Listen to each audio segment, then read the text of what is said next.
Well, when I got crowned last year in February, I mean, no one saw it coming, but we, immediately stepped into a lockdown, and everything that I planned for the entire year came crashing. I'm sure I'm not alone. But one thing that I've really learned during my entire journey is that it's brought a lot of humility into the entire process. And it showed me what this platform really is and what kind of work you can do, because I'm a 22-year-old and there was a lot of things that I planned but I never knew how to do it. And to just see how I could surpass all the limitations and really reach out to people and get the work done, it was very inspiring for me. Absolutely, I feel like it was very challenging. It really tested me to a point that even I got COVID during the entire process, very close to the pageant. And I felt at that moment I was in a mess because it was very close to the pageant. There were a lot of things to do, but I feel like I built that resilience and even that positive outlook to the entire journey that it's had.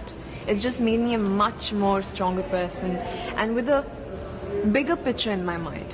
Now I don't look at small goals, I look at the entire picture. And you need to, at this point, start looking at a society frame of mind. I feel even globally when we are speaking, we usually talk, okay, it's my country, my area, my district. But with Corona coming into the picture, I feel now we need to talk about global unity. That's where it's pushing, and that's the direction of every dialogue that I can see. So I feel that's something that I learned during my process, and that's something I would want to translate into my work. I've seen a lot before coming here. Even when I talk about it, I get goosebumps, because I've seen mass cremations, I've seen people lying out of the hospitals, and it's a very difficult situation to be in and to just witness people suffer.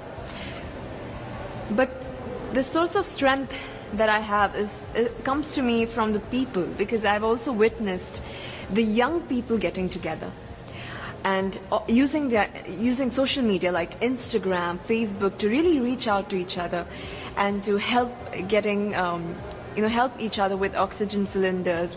First of all, I would be grateful to them for supporting me, especially during this time. It's very emotional because when they're going through this crisis, they still made sure I got here. They still made sure I was fine, I got here. And they're sending love. I have so many people, young people that have gotten the virus, and they're still sending me messages like, do it, you can do it, you're doing so great. And I feel it's when people support you during their difficult times, you can see the love really shining. And that's the kind of blessing that I've got this time. I want to thank them for that, and I want to say that even if I'm here, my heart solely lies in India. To be very honest, I'm feeling all of those feelings in different parts of it, but mostly I'm feeling very grateful to have this opportunity, especially during this time. It's just very flooring for me. That's true. You know what, in the Philippines, we have pageants all over the places. Yes, we have pageants in the barangay, in school, national, local. That's why we really love Miss Universe. It's like it's giving pride and putting the Philippines back on the pedestal. That's why there's an added pressure as a candidate coming from a pageant-loving country. But it's a good pressure. I always look up to our former Miss Universe Philippines. They really did well in the competition. And now this is my time to show who I am, to offer what Rabia can show to the rest of the universe. So I'm very happy, and at the same time, I'm excited to make all my kababayans proud, and hopefully I do. Why do you think it is that the Philippines love pageants? They have appreciation for beauty. We do love pageant because we used to think that we wanted to be included in the world. Well, my journey was Gracie. You know what? I started to be a dark horse. Nobody noticed me. Nobody knows I was in the competition up until the preliminary and the coronation night. And when I won, I received different comments. Of course, there were people who didn't expect me to do well, who think that I cheated. That's why I need to redeem myself in Miss Universe. I really need to do well in this competition. I'm overwhelmed with the support, not just from the Filipino community, but also from Thailand, Latin countries who do appreciate me as a candidate, as a person. It motivates me that I am beautiful, I can offer so much in this world, and when somebody believes in you, it gives you that extra energy to really do well and perform well. But because of your love and support, I was able to be the woman that I am today. And regardless of the result, I may or I may not win the crown, but one thing is for sure, I'm gonna make you all proud. To be here. Thank you. It feels amazing. I cannot believe that I'm here. You know, with the COVID situation, I'm so glad that we're all here and that there's so many girls that are able to be a part of this competition. And what it makes me realize is that the world isn't that big. When you see all the girls in the auditorium together from different countries and everyone is so nice and so lovely, they're so warm. And I can't wait to get to know everyone. And also it's so unique to see that everyone was born into such different cultures, different languages, but we're all here together to tell our stories. Well, Thailand is very far away, that's one thing, and I really had to, it wasn't a struggle to get the visa, but it was a long process, and when I got the visa I was very excited, but the journey here, the physical journey, if you can believe it, it was more than 30 hours, all the way from Thailand, yes. So I had to make a stop at Istanbul, and the layover was 8 hours there. Every time I see a message online, and they're saying that they're supporting Thailand, and you know, it's so nice to see the nation coming together to support their candidate, to support their representative, and it's just how a country thrives. Because we cannot thrive alone, we have to move forward together. Yeah. Oh, they are so amazing. Every time I come down, they would be screaming, Thailand, Thailand, Thailand. We came down here at 7:30 in the morning and they're already there. I think they're camping out there. But they've been so supportive and I actually know quite a few of them. Some of them are big YouTubers in Thailand and flew all the way here just for the competition. What is it like here? It is incredible. It's an incredible journey to have been able to meet all of the girls because you know when you know of each other online and you've been messaging, you're on WhatsApp, there's a WhatsApp group, you've been talking, but then to actually come here and meet them in reality, it's just a whole different feeling.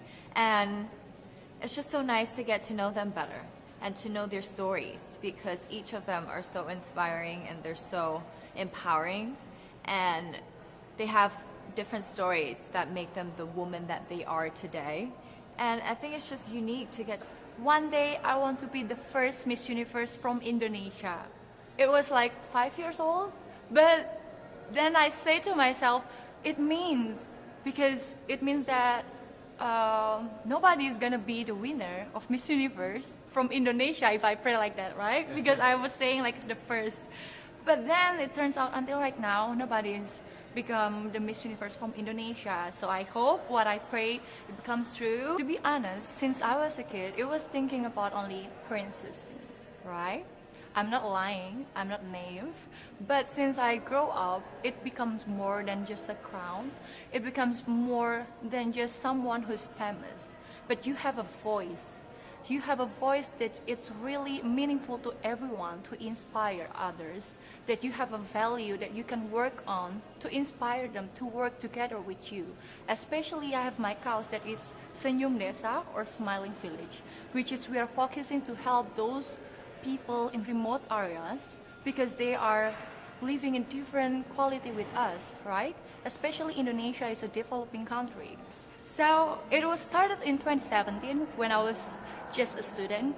Together with my friend, we started to do the charity. But when we think it's not only gonna be like this, you know, because we want more and more. So we need to make it formal, legally. So we made it as organization in Indonesia. And after I won the competition, from only 20 people or 30 people, it becomes 800 people around Indonesia. So we open national recruitment, and every time we visit to do charity, we open the libraries. The fun moment, you know, I met amazing people. more and more every day. I learn things that I never know. I even learned how to do my own hair, how to do my makeup that is more correctly and perfectly, my nails too. Like, come on, right? So I become more independent right now. I become more cheerful. Like, I always talk to people. Great, yes, that's true. Because, you know, people before don't trust me that I cannot speak in English. Now, here I am. So nothing is impossible. That is also my hashtag that I always share since 2017. My first pageant in Indonesia for Go to Miss Universe when I was 19 years old. So this is my second. It feels like a dream come true, for real. Because this is every woman's dreams in the world, you know, to represent their country, to meet all the beautiful ladies, to share their cause. Because they are not only a woman that is beautiful and pretty, tall, but they have the confidence, they have the cause to fight for and to work together with the world.